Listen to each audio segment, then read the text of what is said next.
미국 사람들은 성탄절보다 부활절 휴가가 길어요. 저를 대통령으로 뽑아주시면 저도 여러분들에게 부활절 휴가를 한 2주 주고 싶어요. 여러분, 그만큼 부활절이 참 의미 있고 중요하다는 겁니다. 예수님이 이 땅에 오셨다는 성탄절은 씨가 뿌려진 날이라고 한다면 이 씨가 첫 열매 맺은 날이 부활절입니다. 그리고 이제 주님 다시 오는 그날, 우리가 이제 영원한 생명으로 들어가는 그날은 대축제의 날이 될 겁니다. 이 축제는 바로 첫 열매이신 예수의 부활로 시작됐습니다. 이 생명이 오늘 저와 여러분에게 역동하는 걸 믿는 그런 은혜가 있기를 주님의 이름으로 축원드리겠습니다. 우리가 건물의 아름다움도 중요하지만 건물의 가장 중요한 것은 기초입니다. 기초가 부실하면 아무리 디자인이 좋고 아무리 멋져도 그 건물은 신뢰할 수가 없습니다. 무너질 수 있기 때문에 그렇습니다. 사람도 마찬가지예요. 아무리 예쁘면 뭐하고 아무리 똑똑하면 뭐합니까? 그 사람의 마음의 중심이 바르게 서 있어야 되는 겁니다. 결국 그 사람이 서 있는 그 기초가 모래인가 아니면 반석인가, 이게 참 중요한 거예요. 우리가 신앙생활을 오래 하는 거 참 중요하고 축복입니다. 근데 아무리 오래 했어도 이 중심이 바르게 세워지지 않으면 헛수고 하는 겁니다. 오늘 우리는 다시 한번 내 인생이 그리고 내 믿음이 정말 든든한가, 흔들리지 않는 그 기초에 서 있는 신앙인가, 우리의 자신을 한번 살펴볼 필요가 있다는 겁니다. 존 스타트 목사님이 이런 말을 했습니다. 우리는 살고 죽지만 예수 그리스도는 죽고 사셨다. 오늘 주님은 죽음을 이기신 분입니다. 십자가에서 죽으셨습니다. 왜 죽으셨습니까? 우리의 죄와 허물을 대속하시기 위해서 죽으셨습니다. 그런데 그 십자가에서 주님은 변명하지 않았습니다. 원수까지 사랑했습니다. 물 한 방울, 피 한 방울 남기지 않고 다 쏟으셨습니다. 성경은 이야기합니다. 우리를 사랑하시되 끝까지 사랑하셨다는 겁니다. 이 멋진 죽음, 그러나 어떻게 보면 비참한 죽음입니다. 근데 이 죽음으로 끝났다면 이것은 하나의 비극의 아마 소재가 되었을 겁니다. 그런데 예수의 죽음은 그것이 끝이 아니었습니다. 마치 이것은 씨앗이 땅에 떨어지면 그 씨가 땅에 묻혀서 끝난 것 같고 이제는 그 씨는 더 이상 소용이 없는 것 같은데 시간이 지나면 그 땅을 헤집고 나오는 그 생명력, 그 씨앗, 그리고 거기서 피는 꽃, 거기서 맺는 열매, 바로 이것을 생각하면 바로 예수님은 내가 생명의 씨앗이라고 했습니다. 바로 예수님은 그 씨앗과 같이 한 알의 밀처럼 땅에 떨어져서 죽으신 겁니다. 그것은 살리기 위한 죽음이었습니다. 따라서 십자가는 예수님의 죽음의 자리이지만 그것은 우리가 사는 자리입니다. 그런데 이 삶이 한 번의 삶이 아니라 영원한 생명, 영원한 삶을 위해 주님은 부활 승리를 하신 겁니다. 따라서 이 부활은 주님이 승리하신 것이고 주님은 잠자는 자들의 첫 열매가 되셔서 오늘 우리에게 그 생명을 주신 겁니다. 주님을 믿는 순간 주님은 우리 안에 들어오셔서 이 부활 생명으로 우리 안에 역사하는 걸 믿으시기를 바랍니다. 주님이 사셨으면 우리도 사는 겁니다. 주님이 영원하시면 우리도 영원한 생명 가운데 사는 겁니다. 그래서 우리는 부족하지만 연약하지만 내 안에 있는 예수님 때문에 우리는 위대한 자입니다. 우리는 세상이 건들 수 없고 그 누구도 빼앗을 수 없는 영원한 생명, 예수 부활 생명을 가진 자들입니다. 오늘 이 삶 가운데 승리하는 저와 여러분 되기를 주님의 이름으로 축원드리겠습니다. 축원드리겠습니다. 존 버년이 이런 말을 했습니다. 믿음이 건강한 사람은 소망이 건강하다는 것입니다. 그리고 이 소망이 있는 사람은 결코 병들지 않는다는 겁니다. 예수 소망은 영원한 소망입니다. 죽음도 이긴 소망입니다. 그래서 여러분, 어려움이 오고 고난이 오지만 그것 때문에 망하지 않는 겁니다. 오늘 고난을 이기는 소망, 그것은 죽음을 이기신 예수님의 그 믿음을 의지하면 너무나도 쉽고 쉬운 일이 되는 것입니다. 따라서 여러분, 우리는 다시 한번 부활의 소망이 우리에게 큰 소망임을 믿게 되기를 주님의 이름으로 축원드리겠습니다. 시편 71편 5절에 보면 다윗이 이런 고백을 합니다. 주 여호와여, 주는 나의 소망이시오 그랬습니다. 그러면서 말합니다. 내가 어릴 때부터 신뢰한 분이십니다. 다윗은 불행한 인생을 살았습니다. 8형제 중에 막내면 사랑받아야 되는데 형들이 너무 똑똑하다 보니까 막내는 관심도 없었습니다. 아마 계획이 없던 자식이었는지 모르겠습니다. 그러다 보니까 다윗은 아버지의 사랑, 형들의 사랑을 받지 못했습니다.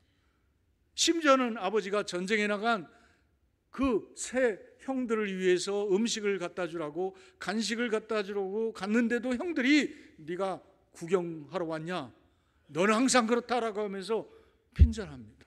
멀리서 자기를 위해서 간식을 싸온 이 동생에게 할 이야기입니까? 그만큼 무시당했던 거죠. 뿐만 아닙니다. 다윗은 어땠습니까? 그는 골리앗을 이기고 왕의 사이가 됐지만 사울은 그를 죽이려고 합니다. 20대 10년을 도망 다닙니다. 어떻게 보면 20대 가장 좋은 시간을 도망 다니며 가장 허망한, 가장 비참한 인생을 살았습니다. 그는 이제 30대 되어서 왕이 되었지만 12개 지파 중에 10개 지파가 인정하지 않습니다. 12명의 이사들 중에 여러분, 나 빼고 한 사람만 나를 지지하고 10명은 나를 반대하는 겁니다. 이게 다윗이 직면한 현실이었습니다. 왕은 왕이지만 껍데기입니다. 마음의 상처가 더 많은 겁니다. 그런데 그가 통합왕이 되어서도 어떻습니까? 군사적으로는 나라로는 부강했지만 끊임없는 배신, 배반, 나중에는 극기야 누굽니까? 그의 사랑하는 아들들이 칼을 듭니다. 2번이나 반역을 꾀합니다. 압살롬에게는 어떻게 됩니까? 왕자를 뺏기고 피난합니다. 싸울 능력이 없어서가 아니라 아들과 싸워서 이기는 아버지의 그 비참함, 그리고 하나님이 만약에 나를 징계하는 것이라면 나는 감당하겠다고 싸우지를 않고 도망갑니다. 항상 다윗은 그랬습니다. 그런데 여러분, 그 어려움 속에서도 다윗은 무엇입니까? 하나님을 의지합니다. 하나님을 의지하니까 하나님이 이 땅에 있는 인생 중에 내 마음에 합한 자가 다윗이라고 하나님이 고백할 정도입니다. 다시 여러분 기억하시기 바랍니다. 오늘 다윗은 어려서부터 하나님을 의지했습니다. 인생 가장 힘들고 어려운 때도 그에게 있어서 힘은 하나님이었습니다. 오늘 여러분은 어떤 어려움을 갖고 있습니까? 무엇이 여러분을 힘들게 합니까? 무엇이 여러분의 발목을 잡고 있습니까? 아무리 발버둥 쳐도 내 힘으로 되지 않는 여러분의 한계는 무엇입니까? 오늘 다윗이 의지했던 그 하나님이 오늘 우리에게 힘이 되기를 원합니다. 그 하나님은 어떤 하나님이십니까? 오늘 우리에게 부활의 생명의 주님, 죽음만도 못한 것 때문에 고민한다면 고민하지 말라. 죽음도 이기게 하신 하나님이면 네가 겪고 있는 어떤 고난도 다 이길 수 있다. 우리에게 격려하시는 분입니다. 오늘 본문을 한번 보십시오. 사도 바울이 고린도 교회를 향해서 이런 고백을 합니다. 너희를 위한 우리의 소망이 견고하다는 거예요.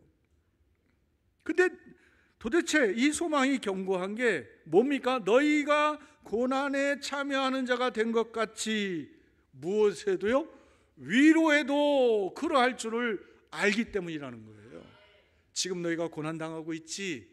근데 고난이 끝이 아니라는 겁니다. 고난 뒤에는 하나님의 위로가 따라온다는 겁니다. 그걸 내가 알고 있기 때문에 나는 너희의 고난 때문에 흔들리지 않는다는 겁니다. 오히려 이 고난 때문에 하나님이 너희를 축복하실 것을 난 알고 있기 때문에 내 소망은 견고하다는 거예요. 오늘 내가 그럴 뿐만 아니라 여러분의 인생에 대해서도, 여러분의 자녀들의 인생에 대해서도 이 견고함이 있어야 돼요. 어떤 견고함입니까? 하나님을 믿기 때문에 하나님이 함께 하시면 하나님이 또 믿음의 자녀와 믿음의 가정에 하나님께서 은혜로 함께 하신다는 것을 믿기 때문에 흔들리지 않는 겁니다. 오늘 우리가 이 소망의 견고함으로 든든히 세워지는 저와 여러분 되기를 주님의 이름으로 축원드립니다. 그러면서 여러분 8절 9절을 보세요. 도대체 이렇게 말할 수 있는 근거가 뭐냐 이거예요. 아니 누구든지 좋은 말은 할 수 있죠. 책임질 수 있냐 이거예요. 그렇지 않습니까? 가끔 이런 분이 있을 거예요. 아유 목사님 설교는 잘하시는데 목사님 책임질 수 있어요? 혹시 그런 마음 갖는 분이 있습니까? 나 젊었을 때 그랬어요. 그냥 목사님 하시는 말씀이지. 그러나 여러분 목사는 책임 못 지지만 하나님은 책임지시는 분입니다. 여러분 이 믿음 갖게 되기를 원합니다. 오늘 8절에 보니까 형제들아 우리가 아시아에서 당한 환난을 너희가 모르기를 원하지 아니한다. 부정의 부정은 강한 긍정이잖아요. 무슨 이야기예요? 기억해봐, 생각해봐. 우리가 아시아 에베소에서 겪었던 그 환난을 너희가 알지? 전설적인 이야기야. 그러면서 한번 자기들이 받았던 가장 극심한 고난을 상기시키는 겁니다. 그러면서 이야기합니다. 그때 우리가 어땠는 줄 알아? 힘에 겹도록 심한 고난을 당했어. 우리의 힘의 한계까지, 내가 참을 수 있는 의지의 한계, 내가 정말 육체적으로나 무엇으로도 감당할 수 없는 밑바닥까지 우리는 던져졌다는 겁니다. 그리고 말합니다. 살 소망까지 끊어졌다. 이제는 뭐예요? 아유 죽여라 완전히 다 내려놓고 이제는 죽음만 바라는 겁니다. 자포자기하는 겁니다. 그 정도로 밑바닥까지 내려온 겁니다. 그리고 9절을 보십시오. 우리는 우리의 자신이 어떻다고요? 사형 선고를 어떻게 해요? 받은 줄 알았다 그랬어요. 그만큼 지금 사도 바울은 에베소에서 그 환난 5만 명이 막 떠들어대고, 여러분 그럴 때 어떻다고요? 끝이구나. 그런데 지금 살아있지 않냐? 그 어렵고 힘든 고난에서도 우리가 해방됐지 않느냐? 그 고난은 과거 일이지 않느냐? 그렇다면 너희가 받는 그 고난도 하나님이 어떻게 함께 하시는 고난이고, 그 고난을 넘어서면 반드시 하나님의 위로와 하나님의 복이 너희에게 기다린다는 거예요. 오늘 우리가 이 사실을 알았으면 좋겠습니다. 고난은 우리가 인생에서 피할 수 없는 숙명이지만 이 고난을 통해서 하나님은 우리에게 축복하신다는 거예요. 고난 때문에 우리는 망하는 것이 아니라 고난을 통해서 우리는 하나님께 더 가까이 가게 된다는 겁니다. 오늘 다시 기억하시기 바랍니다. 고린도전서 10장 13절에 보면 사람이 감당할 시험밖에는 하나님은 주시지 않는다고 했습니다. 또한 시험 당할 즈음에 피할 길을 내사 너희로 능히 감당하게 하신다 했습니다. 시험을 면해주지 않지만 시험 중에 감당할 수 있는 믿음도 주시고 도우심도 허락하신다는 겁니다. 베드로전서 5장 9절 보면 너희 믿음을 굳건하게 하여 그를 대적하라 그랬습니다. 때로는 사탄이 주는 시험이 있습니다. 마귀가 주는 시험이 있습니다. 그럴 때는 우리가 어떻게 해요? 굳건한 마음으로 대적해야 된다는 겁니다.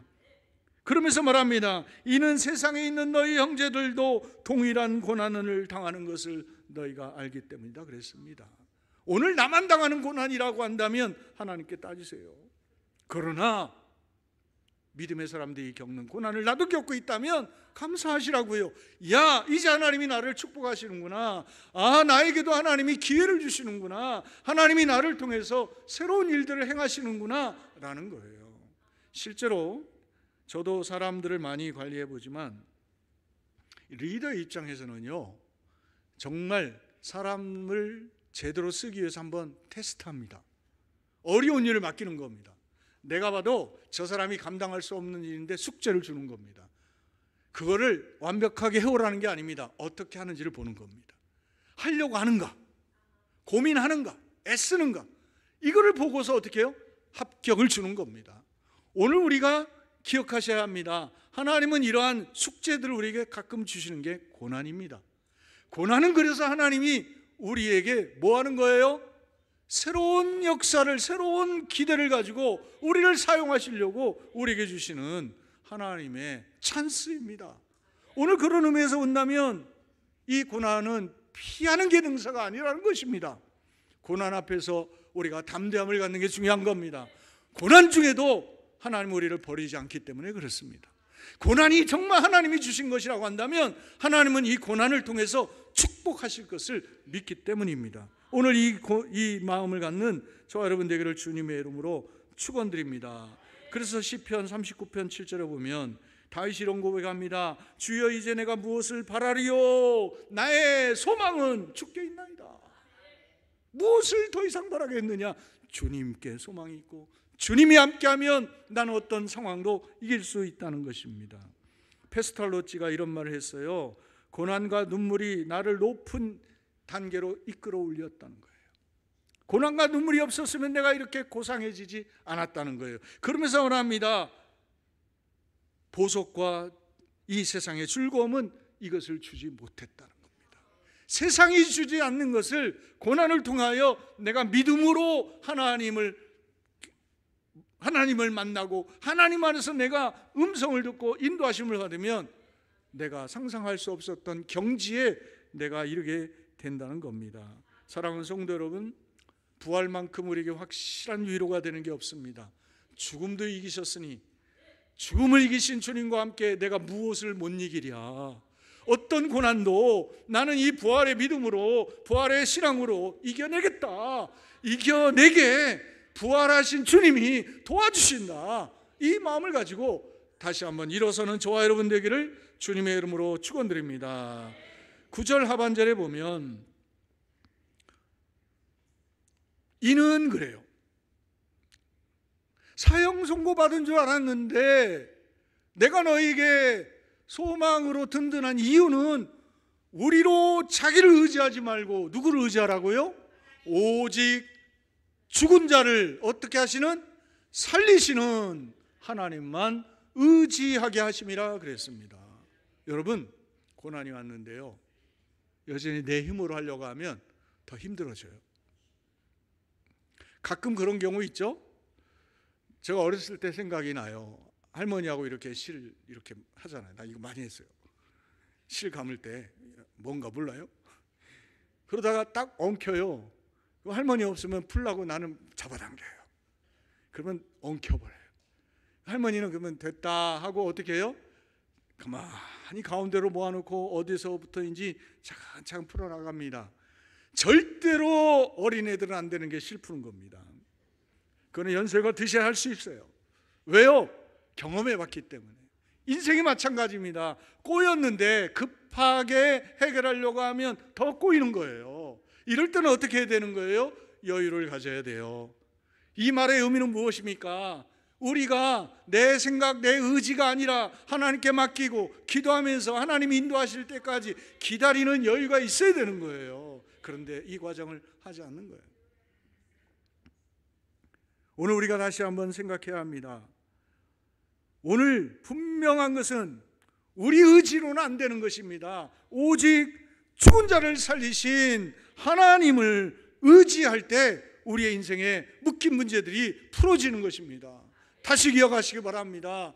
죽음을 해결하신 하나님이 도와주시면 풀지 못할 문제가 어디 있겠어요.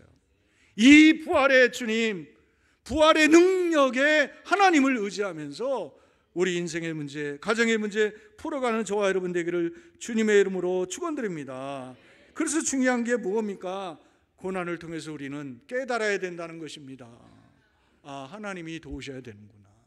또 하나님이 도우니까 되는구나. 이걸 깨달아야 우리 앞에 또 어떤 고난이 와도 우리는 그 주님을 의지하는, 흔들리지 않는 믿음과 소망을 갖게 되는 겁니다. 시편 119편 67절을 보면 고난당하기 전에는 내가 그릇 행하였더니 이제는 주의 말씀을 지키나이다 라고 고백해요. 고난 전에는 몰랐다는 겁니다. 그런데 고난을 통해서 깨달았다는 것입니다. 톨스토이가 이런 말을 했어요.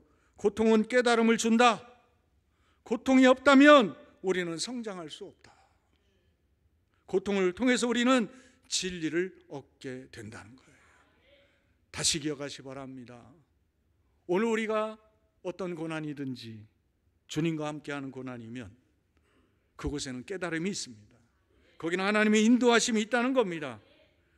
F.B. 마이어 목사님이 이런 말을 했습니다. 인생의 가장 큰 비극은 응답받지 못하는 기도가 아니라 드려지지 않는 기도이다.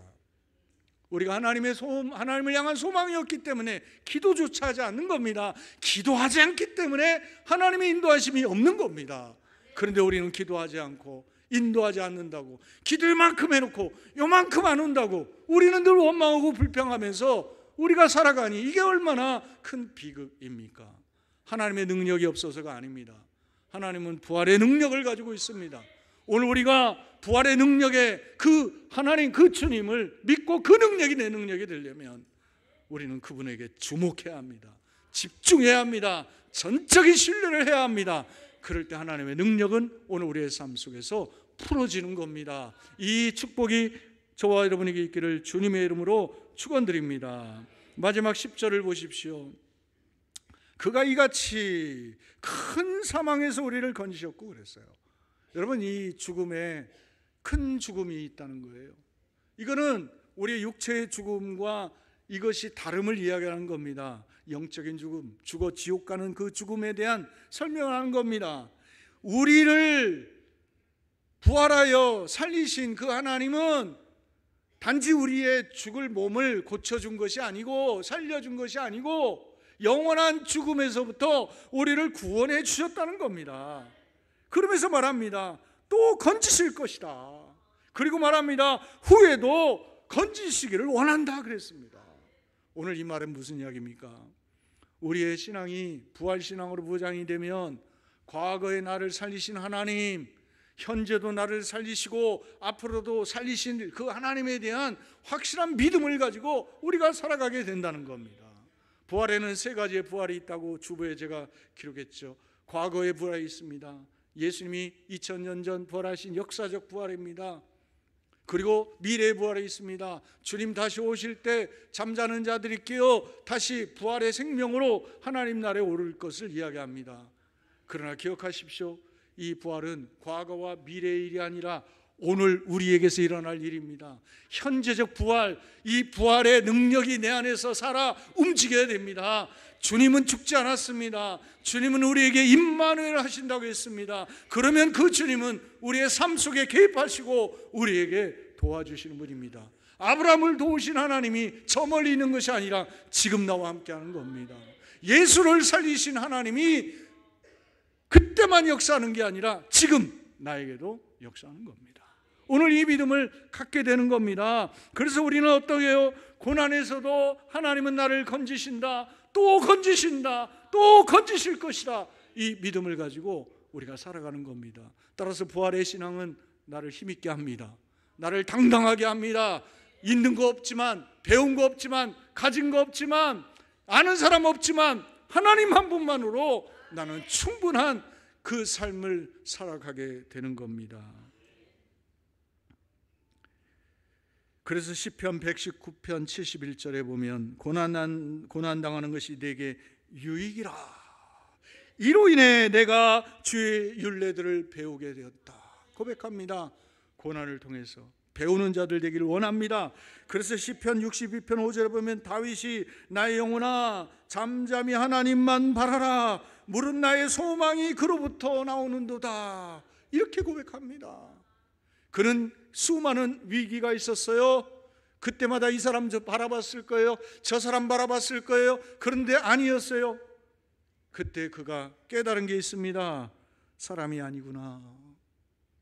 하나님만이 나를 도울 수 있구나. 그래서 그는 어떻게 내 영혼아 그럽니다. 내 몸은 지쳐 있습니다. 내 마음은 실망하고 있습니다. 그래서 다윗은 말하는 겁니다. 내 영혼아, 내 속에 있는 영혼아, 하나님을 바라봐라. 그분은 너를 실망시키지 않는다.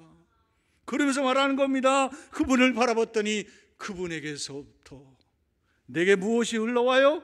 소망이 흘러오는 거예요.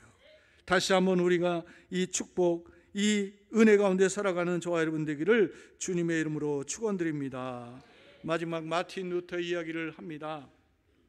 마틴 루터가 이런 말을 했어요. 하나님은 주의 부활의 약속을 성경에만 기록한 것이 아니다. 그분은 봄날의 모든 새싹에도 기록하였다 그랬어요. 여러분, 성경에 부활이 있죠. 근데 이 부활은 우리가 살고 있는 봄이 되면 그 차디찬 겨울, 그 추운 겨울, 다 죽었던 것 같은 그 나무들에서 신비할 정도로 싹을 내고 꽃을 피우고 열매를 맺지 않습니까? 그걸 보며 다시 한번 부활의 신앙을 되새기라는 겁니다. 하나님, 나도 저렇게 싹이 나겠죠. 나도 저렇게 꽃이 피겠죠. 나도 저런 열매를 맺겠죠. 주님, 내가 지금 추운 겨울을 지내고 있지만, 감당하기 어려운 혹심한 계절을 보내고 있지만, 주님 나에게도 이 생명으로 역사해 주십시오. 그 씨앗은 벚꽃이 아닙니다. 개나리가 아닙니다. 예수 부활 영원한 생명입니다. 이 생명의 믿음 확신을 가지고 다시 한번 우리가, 하나님 언제나 우리 함께 하시고 언제나 우리를 건져주시는, 구원하시는 하나님을 알고 믿음으로 승리하는 저와 여러분, 부활신앙으로 사시는 저와 여러분 되기를 주님의 이름으로 축원드리겠습니다.